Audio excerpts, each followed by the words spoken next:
Hello friends, welcome back to my channel. Anna Pathiram. Weight loss friendly ஆன ஒரு முருங்கைக்கீரை soup எப்படி செய்யறது பார்க்கலாம். ஒரு பாத்திரத்துல 1 லிட்டர் அளவுக்கு தண்ணி எடுத்துக்கோங்க. அதுல க்ளீன் பண்ணி வச்சிருக்கிற முருங்கைக்கீரை சேர்த்துட்டு கொஞ்சமா ஜீரகம் சேர்த்துக்கலாம்.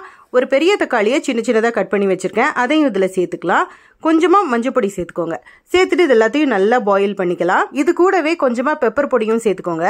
சேர்த்து இது எல்லாத்தையும் நல்லா கொதிக்க விடலாம். இது நல்லா கொதிச்சு வரணும். உப்பு தேவைப்பட்டா கொஞ்சமா சேர்த்துக்கோங்க. நான் இதுல உப்பு சேர்க்க மாட்டேன். உப்பு சேர்க்காம குடிக்க முடியாது அப்படின்னா டேஸ்ட்டுக்கு ஏத்த மாதிரி கொஞ்சமா உப்பு சேர்த்துக்கோங்க. அது மாதிரி இன்னும் டேஸ்ட் கொடுக்கணும் அப்படின்னா கொஞ்சமா தேங்காய் பால் சேர்த்துக்கலாம். இப்போ இது நல்லா கொதிச்சு வருது. இந்த டைம்ல இதை நல்லா மிக்ஸ் பண்ணிட்டு திருப்பியும் கரெக்டா ஒரு 5 மினிட்ஸ்க்கு நல்லா பாயில் பண்ணிக்கணும்.